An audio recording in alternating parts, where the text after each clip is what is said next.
Some people are important. Others just take up space, right, Mom?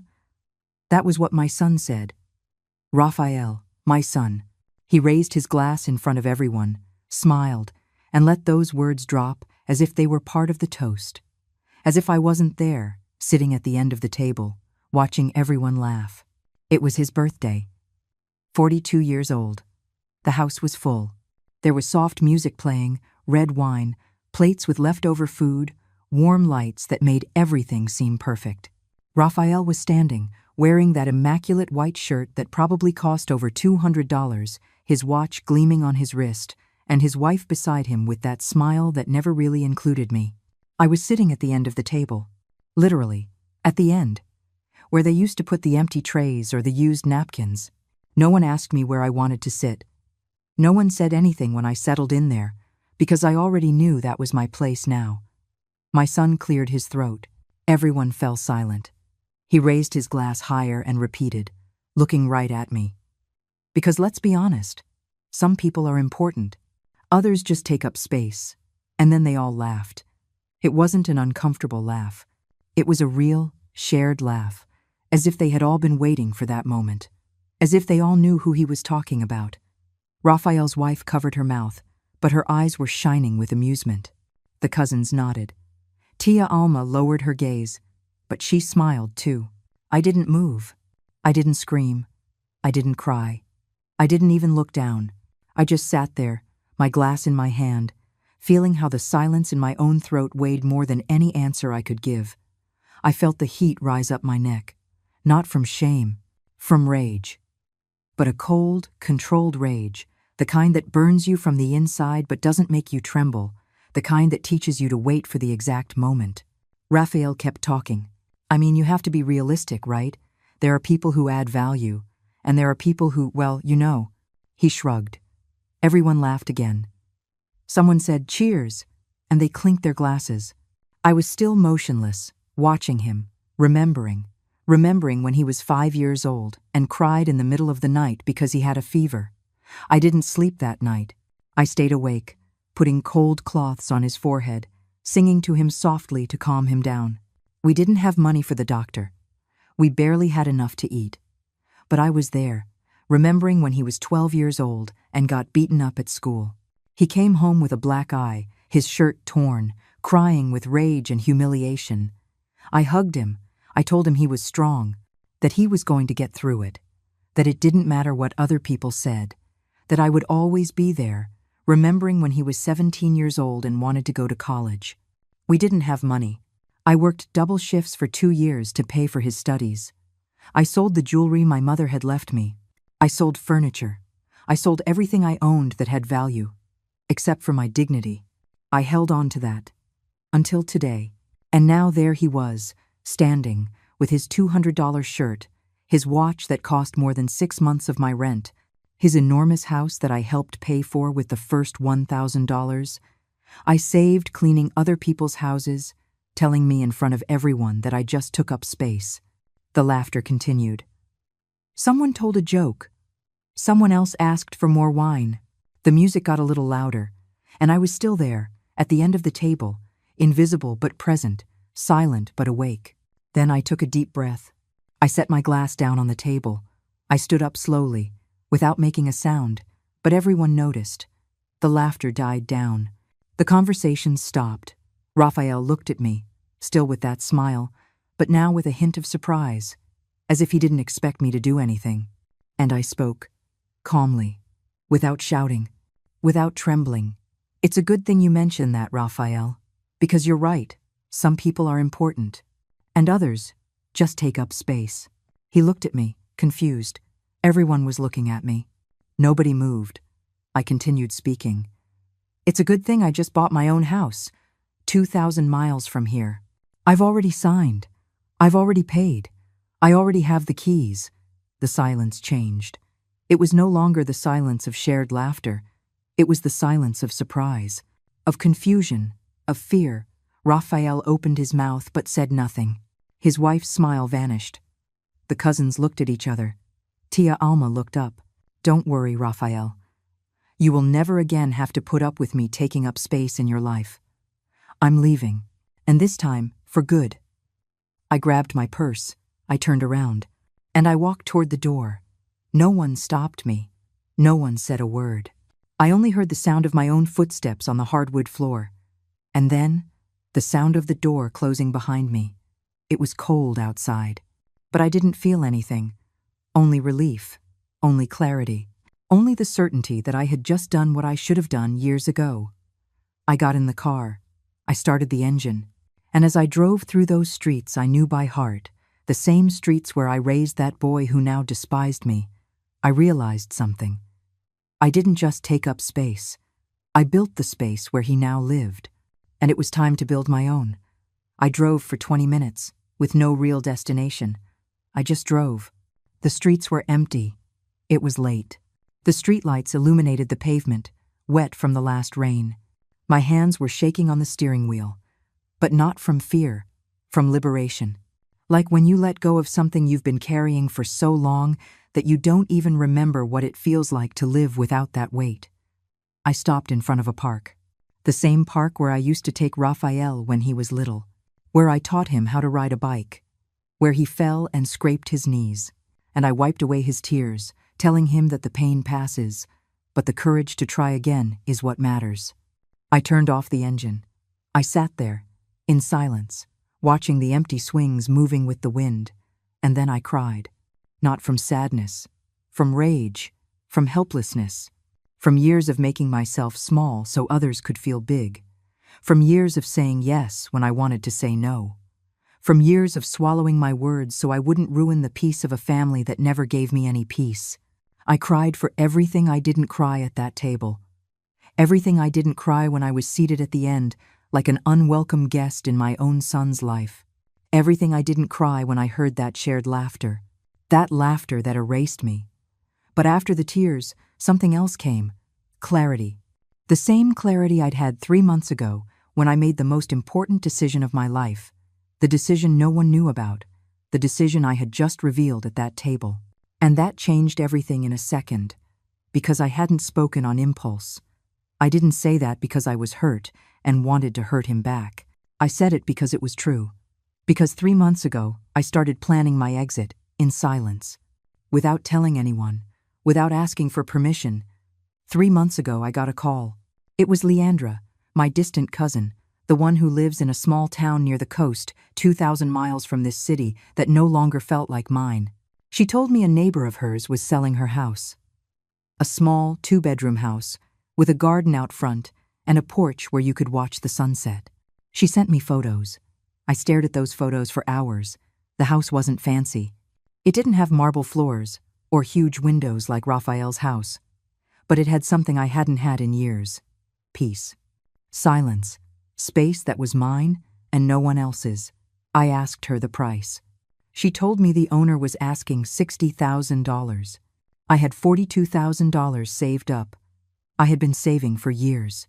Putting away every dollar I could, every tip, every extra bit of money I earned, selling cakes on the weekends, mending neighbors' clothes, doing jobs Raphael never knew about because he never asked what I did with my time. I told Leandra I needed to think, but I didn't really need to think. I had already decided. I just needed to get the rest of the money. I sold the gold ring my mother gave me before she died. I sold the antique china I inherited from my grandmother. I sold old furniture I had stored in the back room of Raphael's house, the room where I slept, the room that was more of a storage closet than a bedroom. No one asked, no one noticed, because to them, I was invisible. And that invisibility, for the first time in my life, played to my advantage. In 2 months, I scraped together the $60,000. I called Leandra. I told her I wanted the house. She talked to the owner. We signed papers. I did everything online, in silence, at night when everyone else was asleep, sitting at the kitchen table with the light off so no one would ask me what I was doing. A week ago, I received the keys in the mail. I hid them in my purse. I touched them every day, just to remind myself that they were real, that it wasn't a dream, that I had somewhere to go. And today, when Raphael said what he said, when he humiliated me in front of everyone, when he confirmed what I already knew that to him, I wasn't his mother but a problem, a burden, something that takes up space. I knew it was time to speak, not for revenge, but for the truth. I dried my tears. I started the car again. I wasn't going back to that house. Not tonight. Maybe never again. I drove to a small motel downtown. A simple, clean place where no one knew me. I paid for one night. I went up to the room. I sat on the bed and looked at my phone. I had 12 missed calls, all from Raphael. 3 messages from his wife, 1 from Tia Alma. None of them said I'm sorry. They all said, we need to talk, or this is a misunderstanding, or you can't just leave like this. I turned off the phone. I lay down. And for the first time in years, I slept without feeling like I owed anyone anything. The next morning, I woke up early. The sun was coming through the window. I showered. I got dressed. I went down to breakfast. The coffee was hot, the toast was fresh, and I was alone. But I didn't feel lonely. I felt free. I turned on the phone.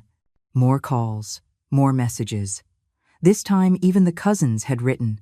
Everyone wanted to know if it was true, if I was really leaving, if I had really bought a house, if I was really going to leave them. I only answered one message. Leandra's. I told her, I'll be there in 3 days. Thank you for everything. Then I deleted the rest. I didn't block anyone. I just didn't answer. Because I didn't owe them an explanation. I didn't owe them my time. I didn't owe them anything. I spent that day organizing my things. I didn't have much. My entire life fit into 4 boxes: clothes, a few books, old photos I didn't look at anymore but couldn't throw away, a knitted blanket I'd made years ago, a rosary that belonged to my grandmother. That was it. I didn't have furniture because the furniture belonged to Raphael. I didn't have dishes because the dishes were from his house. I had nothing that was truly mine, except those 4 boxes and the $60,000 I had used to buy my freedom. I hired a small moving company. I told them to come the next day. I gave them the motel's address. I explained it was only 4 boxes. The man looked at me strangely, but didn't ask questions. He just said, "Got it, ma'am. 8 o'clock tomorrow." That night, I slept at the motel again. I turned off the phone again. I felt that strange peace again. That peace that hurts a little because you're leaving a whole life behind, but that also brings relief because you know that life was no longer yours. I thought about Raphael, about the boy he was, about the man he had become. And I wondered at what point I lost one and gained the other, at what point love became dependency, at what point my sacrifice became my prison. I didn't find any answers. I only found more questions. But it didn't matter anymore, because I had already made the decision. And this time, no one was going to stop me. The next morning, as the sun was just starting to rise, I woke up with a knot in my stomach. It wasn't fear. It was something deeper. It was the feeling of closing a door that had been open for 67 years. The door to a life I had built with my hands, with my back, with my silence. I sat on the edge of the motel bed and looked out the window. The city was waking up, people walking to their jobs, cars passing, normal life, a life that continued regardless of what was happening inside me. I thought about that table, that damned table where they sat me at the end. I thought about the laughter, about Raphael's eyes when he said those words. There was no doubt in his gaze, no guilt, just certainty, the certainty of someone who knows they can say whatever they want, because the other person won't do anything. But he was wrong. I stood up. I got dressed slowly. Every movement was conscious. Every piece of clothing I put on was a decision. It wasn't just clothes. It was armor. It was preparation for what was coming. I went down to the motel restaurant. I ordered black coffee and 2 slices of toast. The waitress was young. She must have been about 20, with her hair pulled back in a ponytail and a tired smile. She asked if I was visiting the city. I told her no, that I was leaving, for good. She smiled wider and said, "How brave." I didn't know if she meant it or was just being polite, but those words stuck with me. How brave. Was I brave? Or was I a coward? Was it brave to leave? Or would it have been braver to stay and fight? I didn't know. I just knew I couldn't breathe in that house anymore, that every day I spent there made me smaller. that if I stayed one more year, I would disappear completely. I finished my breakfast. I went up to the room. At 8 o'clock sharp, the moving truck arrived. 2 young men, polite. They loaded my 4 boxes as if they were made of glass, even though they were just old cardboard and things with no value to anyone but me. I gave them the address of my new house, 2,000 miles away. They told me it would take 4 days to get there. I paid them half up front, $1,200. It hurt to spend that money, but it was necessary. I couldn't take the boxes with me on the bus. Yes, the bus. Because I didn't have a car. The car I drove that night belonged to Raphael. Everything belonged to Raphael. The house, the furniture, the car, even the plate I ate off of was his. I had nothing. And at the same time, now I had everything. I had a house that was mine. I had keys that only I could use. I had a future that no one else was going to control. I went to the bus station. I bought a ticket for the next day, $530, a 2-day trip with 1 stop in the middle. I didn't care. I needed that time. I needed those hours of silence, of movement, of distance between what I was and what I was going to be. I went back to the motel. I spent the rest of the day alone in the room. I stared at the ceiling. I counted the cracks in the paint. I listened to the sounds of the city through the window. Someone shouting, a car horn, a distant laugh. Life. Life that wasn't mine but was there, reminding me that the world kept spinning. I turned on the phone. More messages, more calls. This time, there was one from Raphael that said, "Mom, we have to talk. This is ridiculous. You can't just leave. Come home, we'll sort this out. Sort this out." As if what happened was a technical problem. As if his words hadn't been real. As if I hadn't been there, sitting at the end of the table, watching everyone laugh at me. I didn't answer. I just put the phone away. I lay down. I closed my eyes. And I went back to that moment. Back to that table. Back to hearing his voice. Some people are important. Others just take up space. I saw all their faces again. Raphael's wife with that hidden smile. The cousins nodding. Tia Alma, who didn't have the courage to defend me. And I wondered how many times it had happened before. How many times they had talked about me when I wasn't there. How many times they had said I was a burden. That I was the problem. That it would be better if I weren't around. Probably many times. Probably for years. But that night was different. That night, they said it in front of me. And that night, I answered. I got out of bed. I went to the bathroom. I splashed cold water on my face. I looked at myself in the mirror. I saw a 67-year-old woman. Wrinkles around her eyes. Gray in her hair. Hands rough from so much work. Shoulders stooped from carrying so much. But I also saw something else. I saw strength. I saw decisiveness. I saw someone who was still alive, who could still choose, who still had a voice, even if no one had listened to it for years. I went back to bed. I picked up my phone. I wrote a single message. Not to Raphael. To myself. Just 3 words. I'm almost there. I saved it in my notes. I didn't send it to anyone. It was just a reminder. An anchor. A promise. I couldn't sleep well that night. I woke up several times. Every time I closed my eyes, I saw that table. I saw that raised glass. I saw that smile. I heard that laughter. But I also saw something else. I saw my new house. I saw the porch Leandra had shown me in the photos. I saw the small garden. I saw a place where no one was going to tell me I was taking up space, because that space was going to be mine. At 5 in the morning, I was already awake. I showered. I got dressed. I went down to the front desk. I paid the bill. 3 nights, $240. I walked out of the motel with my purse on my shoulder and a strange feeling in my chest. It wasn't sadness. It wasn't joy. It was something in between. It was the weight of letting go. I walked to the bus station. The streets were still dark. There were a few vendors opening their stalls. A woman selling tamales. A man arranging fruit. It smelled like fresh coffee, like hot bread, like morning. I got to the station. I sat on a metal bench. I waited. I watched people pass by. Families traveling together, couples embracing, children running, and me alone. But I didn't feel lonely. I felt like I was in transition. Like when you're between two places and you don't belong to either one yet, but you know you'll be arriving soon. The bus arrived at 7. I got on. I found my seat. Window.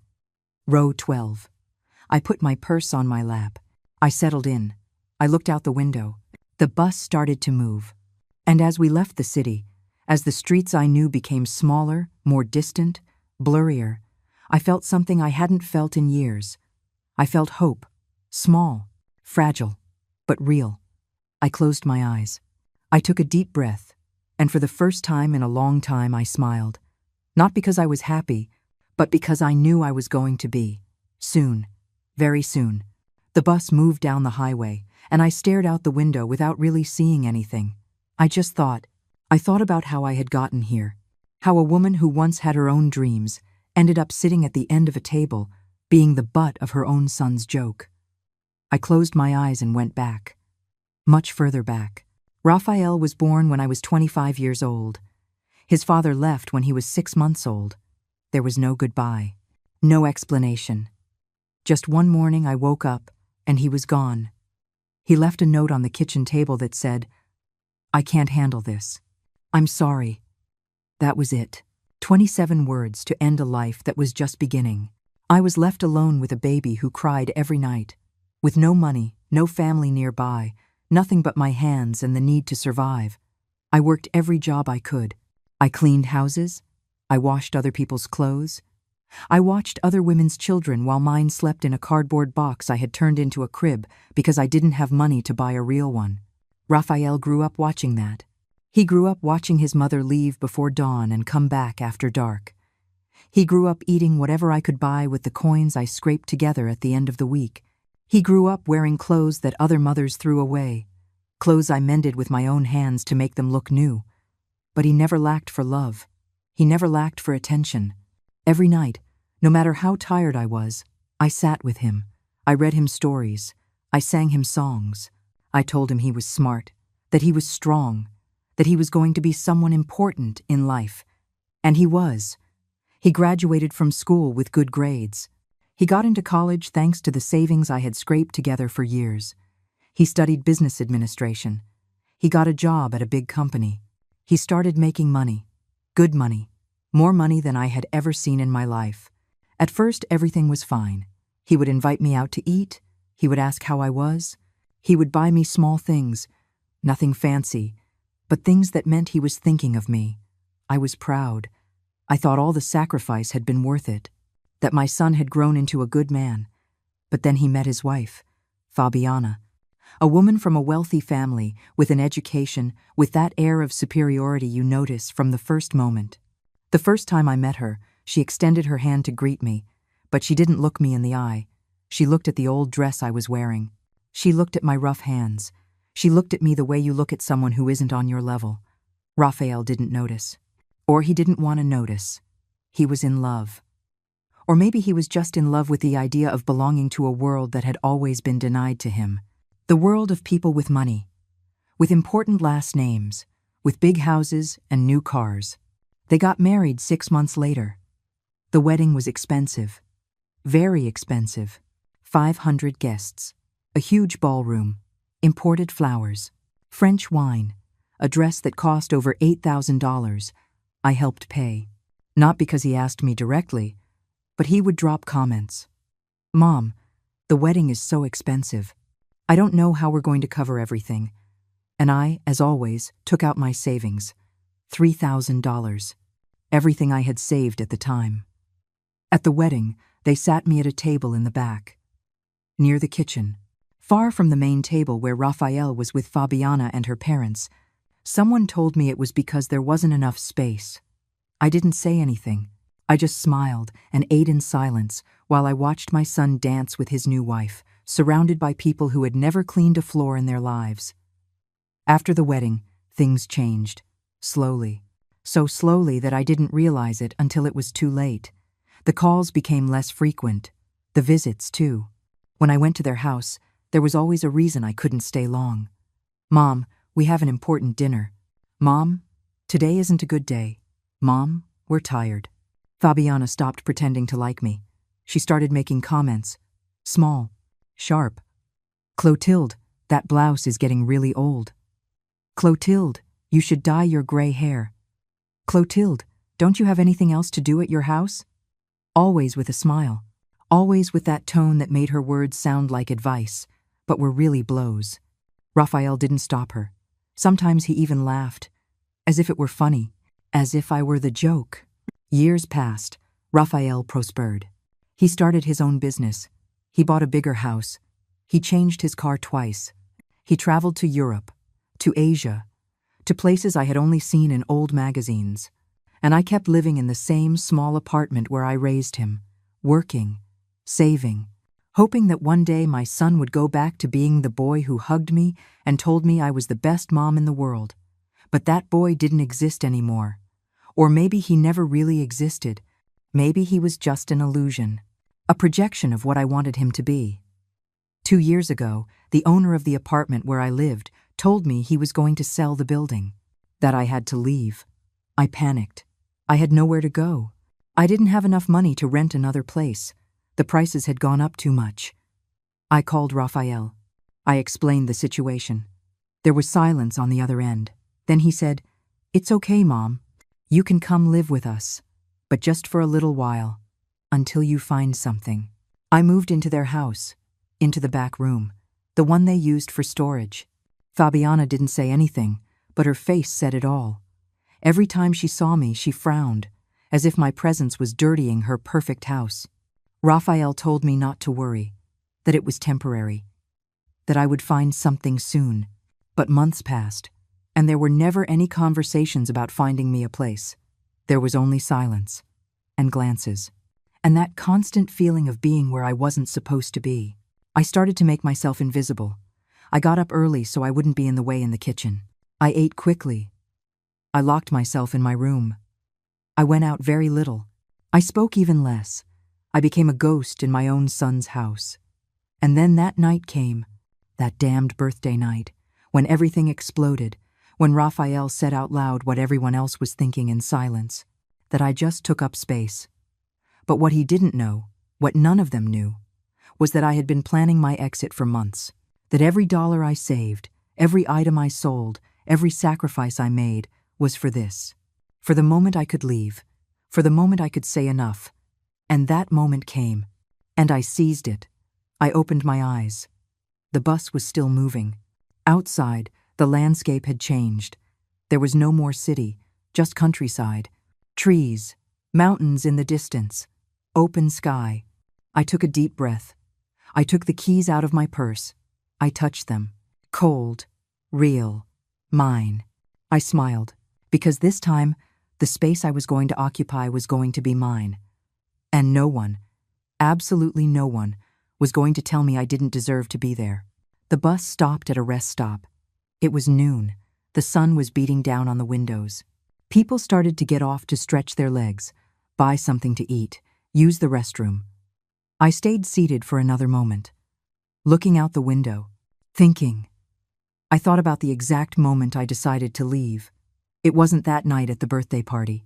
It was months before. It was a random afternoon, nothing special, no big fights or hurtful words. It was simply the accumulated weight of hundreds of small humiliations that finally broke me. I was in the kitchen, washing dishes. Fabiana came in, her cell phone in her hand, talking to someone. She didn't look at me. She never looked at me when she was on the phone, as if I were part of the furniture. I heard what she was saying. Yes, it's complicated. No, it's not that she's a bad person. It's just, she's older. She needs things. Attention, space. And we have our lives. Raphael works a lot. Me too. We can't be watching her all the time. Sometimes I feel like, anyway, it is what it is. She was talking about me, as if I weren't there, as if I didn't have ears, as if I weren't a human being with feelings, but a problem that needed to be solved. I kept washing the dishes. I didn't say anything, but something inside me broke. Or maybe it didn't break. Maybe it woke up. That part of me that had been asleep for years. That part that used to have dreams, plans, its own voice. The part that I sacrificed for my son, thinking that one day he would thank me for it. I couldn't sleep that night. I stayed awake, staring at the ceiling of the back room, listening to the sounds of the house. Raphael and Fabiana laughing in the living room. The television on. Their normal, happy lives, without me in the picture. And I asked myself, when was the last time I was happy? When was the last time I did something for myself? When was the last time someone asked me what I wanted, what I needed, what I dreamed of? I couldn't find an answer. Because it had been so long that I didn't even remember what that felt like.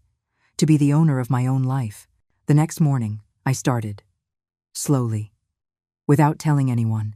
I opened a new bank account. One that only I knew about. I started depositing every cent I could save. I stopped buying unnecessary things for myself. I stopped spending money on gifts for Raphael and Fabiana that they never appreciated anyway. I saved everything. Every bill counted. Every coin was one step closer to my freedom. I started selling things. First, the easy stuff. Old clothes I didn't wear anymore. Books I had read 1,000 times. Small trinkets I kept for nostalgia, but that didn't really mean anything anymore. I sold them online, at thrift stores, in Facebook groups. No one asked. No one noticed. Then I sold more important things. My mother's ring. My grandmother's china. Old furniture I had in storage. Every sale hurt, because they were memories. They were pieces of my history.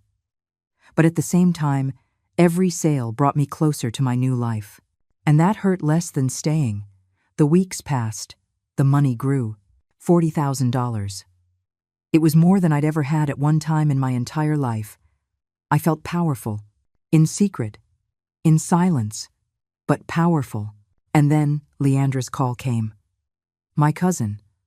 The one I hadn't seen in years. She called because she had been thinking of me. Because she knew I wasn't happy where I was. Because mothers talk. And even though I had never told her anything directly, she knew. Women always know. She told me about the house. She sent me photos. And when I saw those images, something inside me said, that is your house. That is your place. That is where you will be reborn. I didn't think twice. Well, yes, I did. I thought about it 1,000 times. But every time I thought about it, the answer was the same. Yes, I want that house. I want that life. I want that space that is mine. I talked to Leandra. We negotiated. The owner wanted $60,000. I had 42. I was 18,000 short. It seemed impossible. But I had already done the impossible so many times in my life that I knew I could do it again. I sold more things. Everything that had value. An antique watch that a woman I worked for years ago had given me. A silver bracelet. A wooden dresser I inherited from my aunt. Everything. I sold it all. Without looking back. Without regret. In 2 months, I reached 60,000. I called Leandra. I told her I was ready. She talked to the owner. We signed papers. All online. All in secret. All while I was still living in that house where no one really saw me. Raphael never asked what I was doing at night. He never asked why I spent so much time in my room. He never asked anything. Because for him, I wasn't doing anything interesting. I just existed. I just took up space. And while he was thinking that, I was buying my freedom, signing documents, transferring money, planning my escape. The keys arrived in the mail a week ago. I picked them up from the post office myself. I hid them in my purse. I touched them every night before I went to sleep, just to remind myself they were real, that it wasn't a dream, that soon I would be far away from there. There were hard days, days when I thought that maybe I was being selfish, that maybe I should try to talk to Raphael, explain to him how I felt, give him a chance to change. But then I would remember. I remembered the way he looked at me. I remembered Fabiana's comments.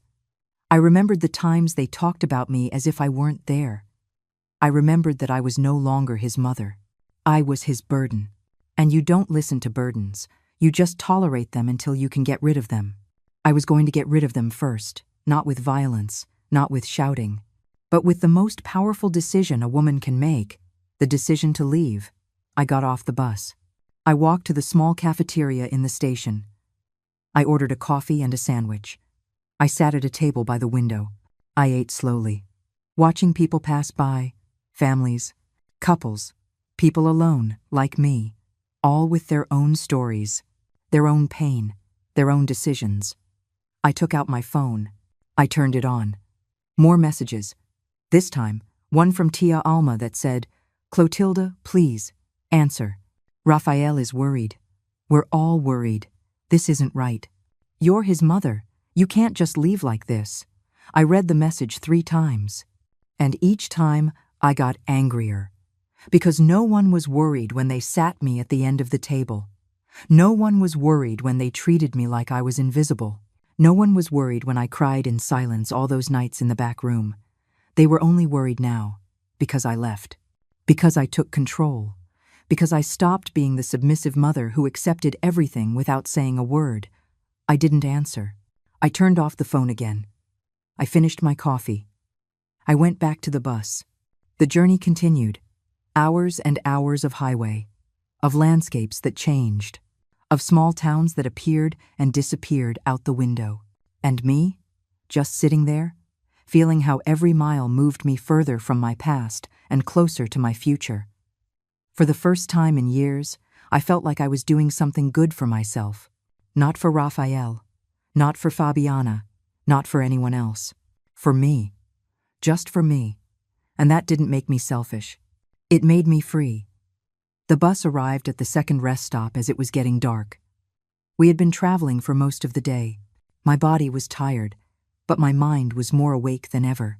I got off to stretch my legs. I bought a bottle of water and sat back down. There were still several hours to go before I reached my final destination. I turned on the phone.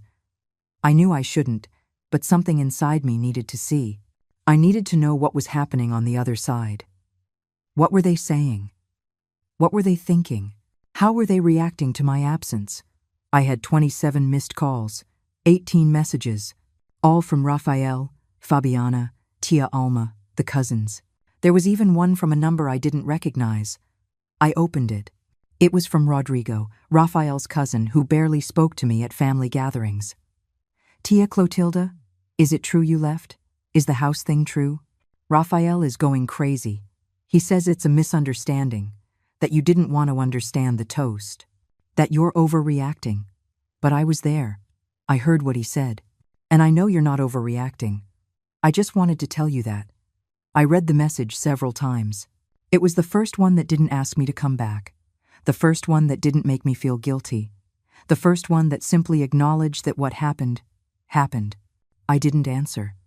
But I saved the message. Maybe one day I would thank him. Maybe not. But in that moment, I just needed to know that someone else had seen the truth. Then I opened Raphael's message. It was long. Too long. It said things like, "Mom, please, we need to talk. This is ridiculous. You can't make decisions like this without consulting me. You're my mother. You have responsibilities. Families solve things by talking, not by running away." Every word hit me, but not like before. Before, I would have felt guilty. I would have questioned myself. I would have convinced myself that maybe I was overreacting. Maybe it was my fault. Maybe I should go back and apologize. But not now. Now I saw the words for what they were. Manipulation. Control. The desperate attempt of someone who lost power and wants it back, because that's what I represented to Raphael. Power. Control. Someone who was always there. Someone who always said yes. Someone who never left. And now that I had left, he didn't know how to handle it. There was another message. This one was more recent. It said, "Mom, if you don't answer in the next few hours, I'm going to come find you. I don't know where you are, but I will find you. You can't do this. Not to me. Not after everything I've done for you." I read that last line 3 times. Everything I've done for you.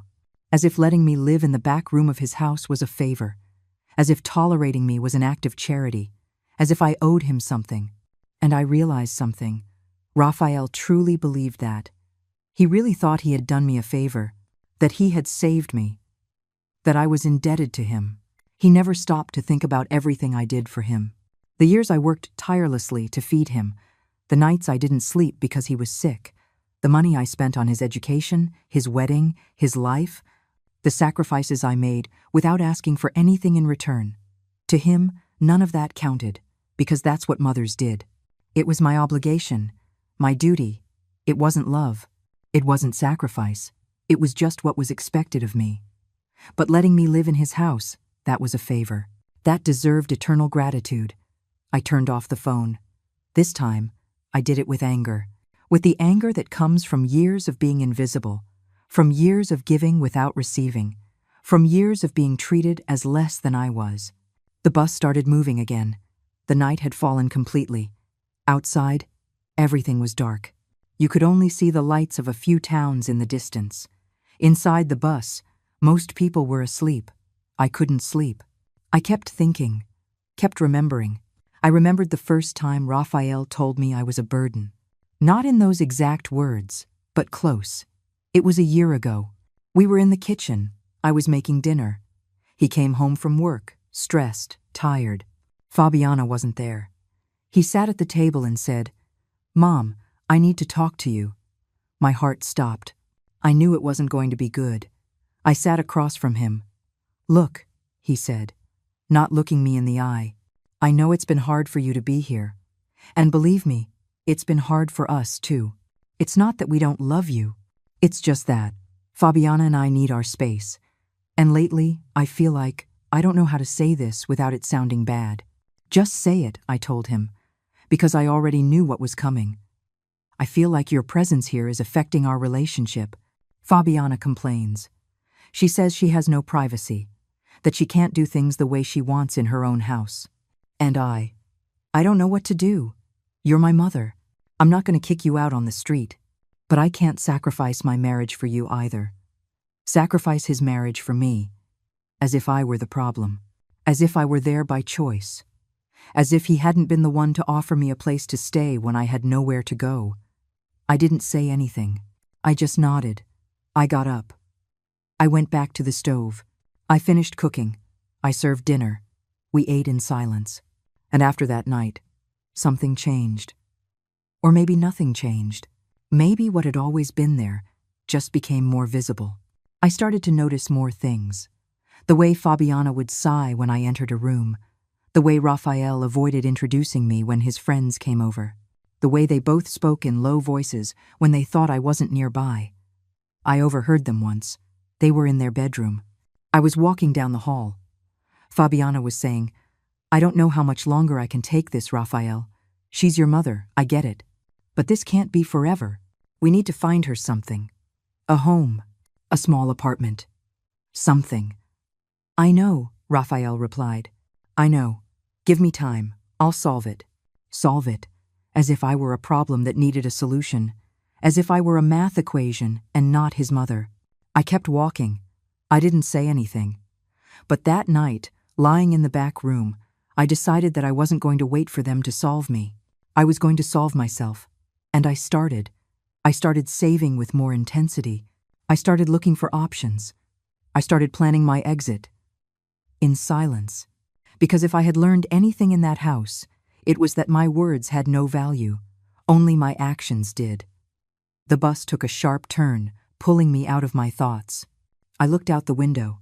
We were entering a small town. There was an illuminated gas station. A store that was open. A few houses with their lights on. Simple life. Quiet life. A life that would soon be mine. I closed my eyes. I took a deep breath. And for the first time in a long time, I allowed myself to feel something I hadn't felt in years. I allowed myself to feel pride. Pride in myself. In my strength. In my decision. In my courage. Because leaving wasn't cowardly. Leaving was brave. It was choosing myself for the first time in my life. It was saying enough. It was reclaiming my voice, my space, my dignity. And no one, absolutely no one, was going to take that away from me. The bus reached its final destination at noon on the second day. I got off with my purse on my shoulder, my legs numb, my body tired, but my spirit strangely light. The station was small, almost empty. There were a couple of taxis waiting outside. I took one and gave him the address Leandra had sent me. The driver was an older man, maybe in his 70s, with completely white hair and a kind smile. He asked if I was new in town. I told him yes, that I had just bought a house. He congratulated me. He said it was a good place to live, quiet, safe, where people still greeted each other on the streets. As we drove through the town streets, I looked out the window. Everything was different. The houses were small, painted in light colors. There were trees on every corner. A few people were walking slowly, in no hurry. There was a square in the center with an old fountain and wooden benches. Everything felt paused, as if time moved slower here. We arrived at my house. My house. I still couldn't believe it. It was exactly like the photos. Small, one-story, with cream-colored walls and a wooden door. There was a garden out front, a bit overgrown, with tall grass and some wildflowers, and a porch with 2 old chairs and a small table. I paid the driver $30. I gave him a tip, 5 more.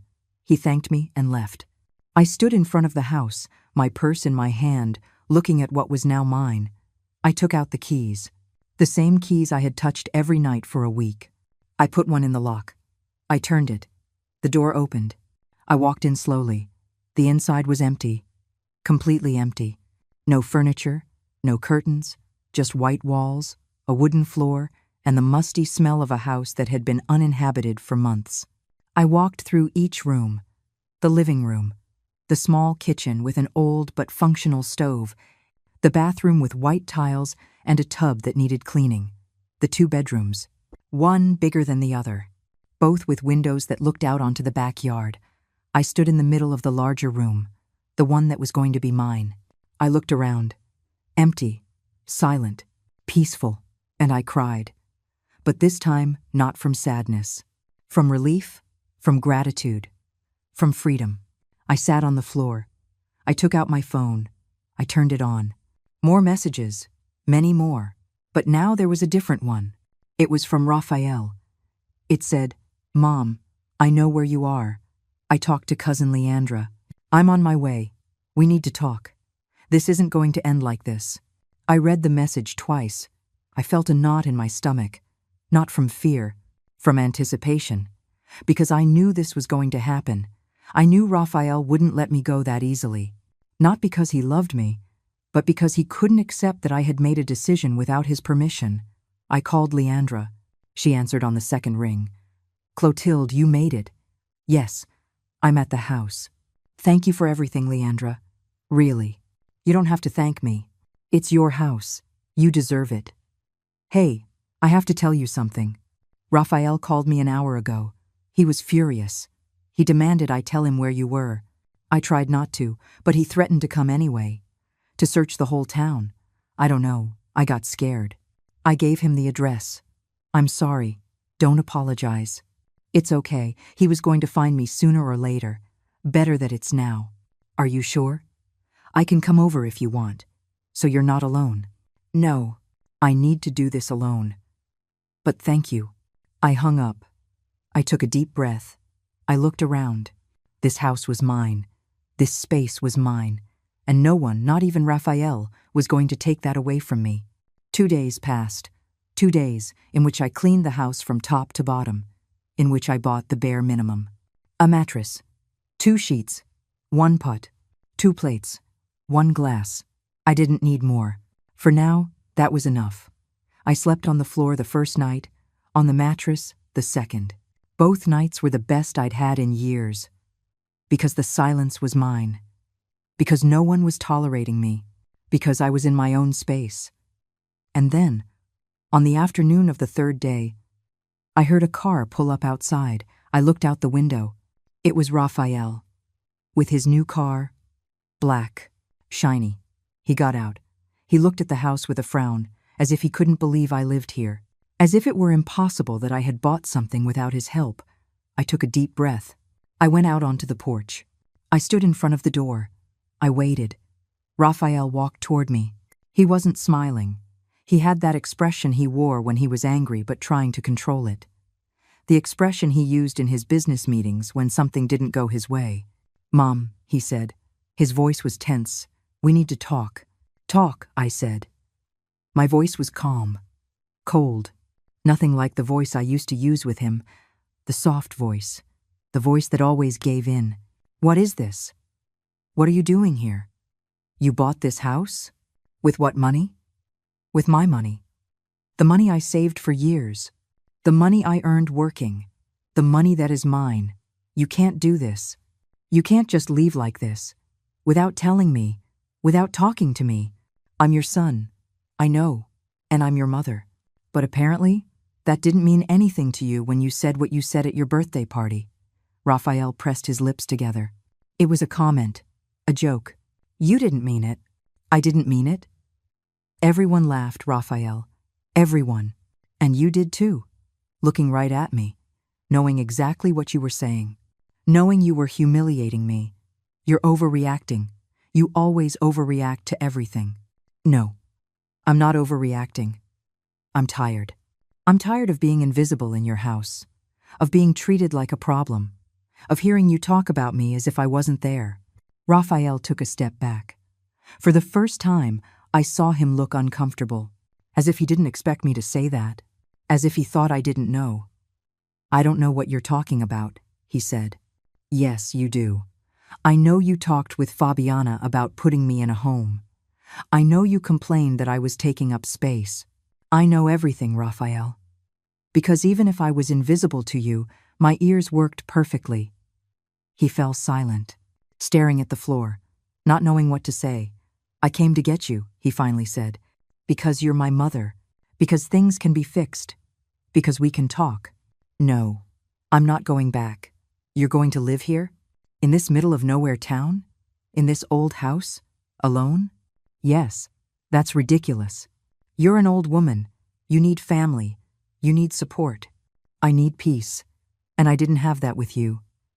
Raphael threw his hands up, frustrated, angry. "I can't believe you're doing this. After everything I did for you." And there it was again. That phrase, "everything I did for you." "Tell me, Raphael," I said, looking him straight in the eye. "What exactly did you do for me? Let me live in the back room of your house? Tolerate me at your dinner parties? Allow me to exist in your life? Because that's not love, son. That's pity.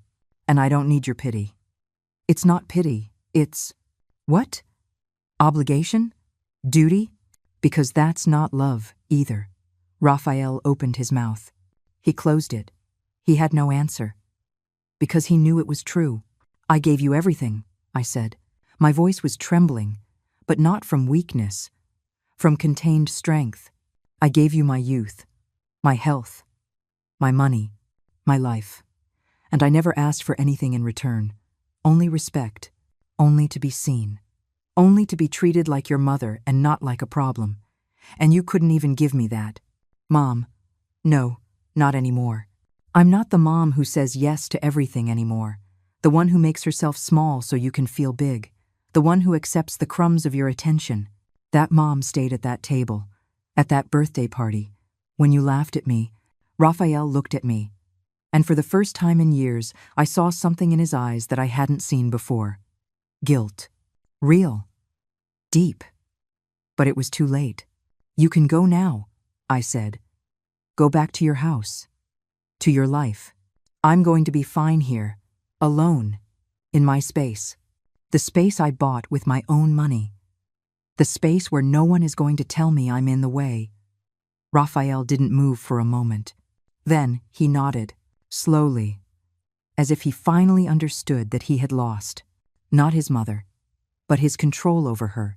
He turned around. He walked to his car. He got in. He started the engine. And he left. I stood on the porch, watching him drive away, feeling how every foot of distance he put between us made me freer. Raphael's car disappeared down the street. I waited until I couldn't even see the dust his tires kicked up. Then I let out the breath I had been holding. My hands were shaking. My legs were, too. But not from fear. From adrenaline. From power. From finally having said everything I had held inside for years. I went into the house. I closed the door. I leaned against it. And then I cried. I cried hard. I cried it all out. I cried for the mother I was, for the son I had, for the relationship we lost, for the years I wasted hoping things would change, for all the times I swallowed my words to keep the peace. But I also cried with relief, because I had finally said it. I had finally stood up to him and shown him that I had a voice too, that I had boundaries, that I deserved respect too. I wiped my tears. I went to the kitchen. I filled a glass with water. I drank it slowly. I looked out the window toward the backyard. It was overgrown, full of weeds, but it had potential. I could see flowers there. I could see a small vegetable garden. I could see myself sitting in a chair, reading a book, drinking coffee, in peace. The next few days were strange, silent. I spent my time cleaning, organizing, buying the essentials. A small table, 2 chairs, a few more pots, towels, sheets, simple curtains for the windows. Nothing fancy, nothing expensive, just what I needed to live. Leandra came to visit on the 4th day. She brought homemade food, fresh bread, coffee. We sat on the porch and talked. She asked how I was. I told her the truth, that I was scared but also at peace, that I didn't know what was going to happen, but that for the first time in years, I felt like I was living my own life. Raphael came, I told her. I know. I saw him drive through town. How was it? Difficult. But necessary. Do you think he'll be back? I don't know. Maybe. Maybe not. But if he comes back, my answer will be the same. Leandra nodded. She didn't say anything else. She just put her hand on mine. That simple gesture told me more than 1,000 words. It told me I wasn't alone, that I had someone on my side, that I had made the right decision. A week passed. Then 2. Life began to take shape. I got up early. I drank coffee on the porch watching the sunrise. I cleaned up the garden, little by little. I pulled weeds. I planted some flowers I bought at the town market. I was in no hurry. I had all the time in the world. I met my neighbors. Mrs. Miller, a 75-year-old woman who lived alone and made the best tamales I had ever tasted. Mr. Henderson, a widower who tended his garden with devotion and always greeted me with a smile. Jessica, a young single mother with 2 small children who worked at the town bakery. They were all kind. No one asked too many questions. No one judged. They just accepted me, as if I had always been there. My phone kept getting messages, but fewer and fewer. Raphael wrote a few more times. Short, cold messages. I hope you're okay. Let me know if you need anything. Never an I'm sorry. Never an acknowledgement of what he had done. Just empty words that meant nothing. I didn't answer. Because I had nothing to say. Because the conversation had ended that afternoon on the porch. Because I no longer owed him my time or my energy. Fabiana also stopped writing. She disappeared from my life as easily as she had entered it, as if she had never meant anything, and she probably hadn't. Tia Alma was the only one who kept insisting. She called me every week. She told me I had to forgive. That family was the most important thing. That I was being selfish. That a mother doesn't abandon her son. One day, I let her talk. I listened to everything she had to say, and when she finished, I told her calmly, Tia, I didn't abandon my son. My son abandoned me years ago. I just finally accepted that reality. She didn't know what to say. She hung up. She didn't call back. And that's okay. Because I learned that family isn't always blood. Sometimes family is the people you choose. The people who see you. The people who respect you. The people who make you feel like your existence matters. One afternoon, I was watering the garden when I saw an unfamiliar car stop in front of my house. My heart sped up for a moment. I thought it was Raphael again. But when I saw who got out, I calmed down. It was Rodrigo, Raphael's cousin, the one who had sent me that message. He walked toward me, his hands in his pockets. He looked uncomfortable, but also determined. Tia Clotilde, he said, I hope I'm not bothering you. You're not bothering me. What are you doing here? I came to apologize for not saying anything that night, for staying quiet when Raphael said what he said, for being a coward. I looked at him. I saw sincerity in his eyes. I saw real regret. You don't have to apologize, I told him. It wasn't your responsibility to defend me. Yes, it was. You're my aunt, and what happened was wrong. We all knew it, but nobody did anything. And that makes us accomplices. We sat on the porch. We talked for hours. He told me that after I left, there was a big fight in the family, that some were on my side, that others defended Raphael, that the family had split. He told me that Raphael kept insisting I had overreacted, that I had been too dramatic, that I was being ridiculous, but that fewer and fewer people believed him. People are starting to see who he really is, Rodrigo told me, and they don't like what they see. I didn't feel satisfaction hearing that. I just felt sadness, because Raphael was my son, and even though he had hurt me, even though he had humiliated me, even though he had tried to control me, a part of me still loved him. A part of me still remembered the boy he was. But that boy didn't exist anymore, and I had to accept that. Rodrigo left before dark. He hugged me before he left. He told me if I ever needed anything, to call him. I thanked him, knowing I probably never would, but appreciating the gesture all the same. The days turned into weeks, the weeks into months, and my new life became my normal life. I didn't think about Raphael every day anymore. I didn't check my phone hoping for a message. I didn't feel that weight in my chest every time I remembered that night. I started to sleep better, to eat better, to laugh more, to feel like my body was mine again, that my time was mine, that my life was mine. One morning, while I was drinking coffee on the porch, I saw something on the floor. It was an envelope. Someone had left it there during the night. I picked it up. It had no return address, just my name, written by hand. I opened it. Inside, there was a letter. It was from Raphael. Mom, it said, I don't know how to start. I've tried to write this letter 1,000 times. I tear it up every time because I can't find the right words. But today I decided it doesn't matter if the words are right. It only matters that they're honest. You were right. About everything. I treated you badly. I made you feel invisible. I made you feel like you didn't matter. And the worst part is, I did it consciously. I did it because it was easier, because accepting that I was hurting you meant I would have to change. And I didn't want to change. I wanted you to be the one to change, to adapt, to disappear. I don't expect you to forgive me. I don't expect you to come back. I just hope you know that I'm sorry, and that I'm going to have to live with that for the rest of my life. I love you, even if I didn't know how to show it. Raphael. I read the letter 3 times. I felt so many things. Sadness, relief, anger, compassion, all at the same time, but I didn't feel the urge to go back. I didn't feel the urge to forgive him immediately. Because apologies are important, but they don't erase the damage. They don't give you back the lost time.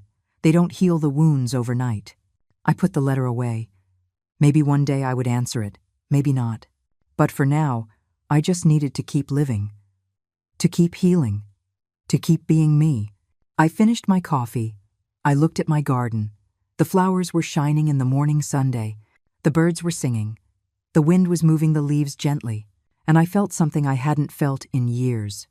I felt that I was exactly where I was supposed to be, doing exactly what I was supposed to be doing, being exactly who I was supposed to be, not in someone else's space, but in my own, the space I bought with my sacrifice, with my strength, with my decision to choose myself. And that space wasn't small. It wasn't insignificant. It wasn't something left over.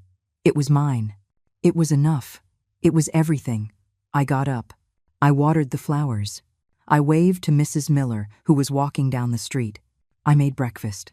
I opened the windows to let the fresh air in. And as I did all these simple things, I thought about something. I thought that maybe this was the real victory. Not Raphael's letter, not the apology, but this quiet life, this peace that didn't need permission, this freedom that didn't depend on anyone else, I, Clotilde Salas, at 67 years old, had finally found my place. And I would never, ever again let anyone tell me that I just took up space. Because now I knew the truth. I didn't take up space. I created space.